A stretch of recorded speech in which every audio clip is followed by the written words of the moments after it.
Prince cut blouse cut केला आहे, पाठीमागून हंडी गळा ठेवलेला आहे. आता मी तुम्हाला हंडी गळा कसा स्टिचअप करायचा, स्टिचिंग करायचं मशीनवर तो दाखवणार आहे. इथं आता पिनअप लावून घेतलेले आहे अस्तरचा ब्लाऊज आहे हा. आता हंडी गळा तुम्हाला मी स्टिच करायचं दाखवतो.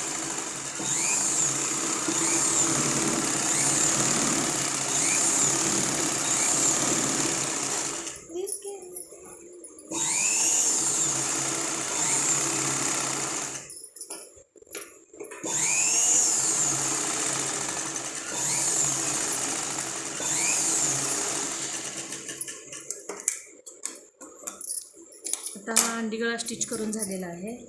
आता कमरेला आपण स्टिचिंग करून घेऊया आणि मग गळ्याची फिटिंग काढूया. आता कमरेला फिट मारते बघा.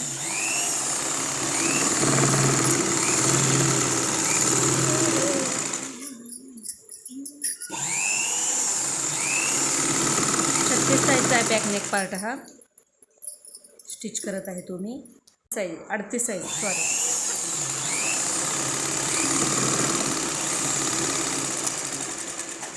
सॉरी हां मगाशी मी 36 म्हटलं आहे. 38 साईजचा आहे हा बॅक नेक पार्ट. आता गळा कट करून घेऊया बघा. असा अस्तरला पॅक केला की गळा मग आपण नंतर कट करून घ्यायचा. एक साईडनं मशीनवर व्यवस्थित होत नाही त्यामुळे दोन्ही साईडनं कट करत व्यवस्थित घ्यायचा. जरा फिरवते गळा मी.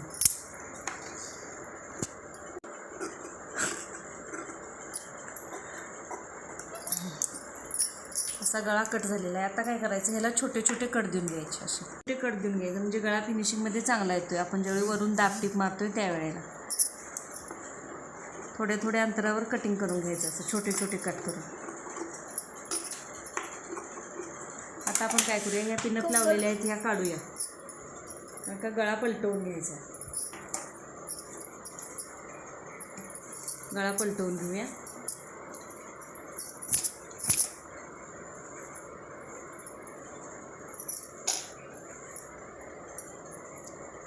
आता आपण हा परतवून घेतला आहे गळा. अस्तरची सगळ्या बाजू आत घातल्या, पिसाची बाजू वरती घेतल्या. आता परतवून घेतल्या. आता इथून दाब टिप देऊन घ्यायची गळ्यावर.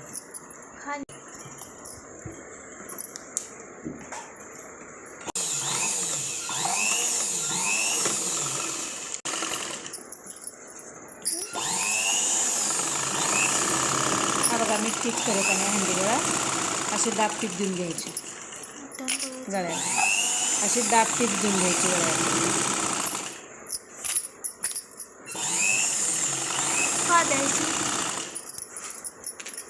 म्हणजे गळा फिनिशिंगमध्ये व्यवस्थित बसतो, हलत नाही.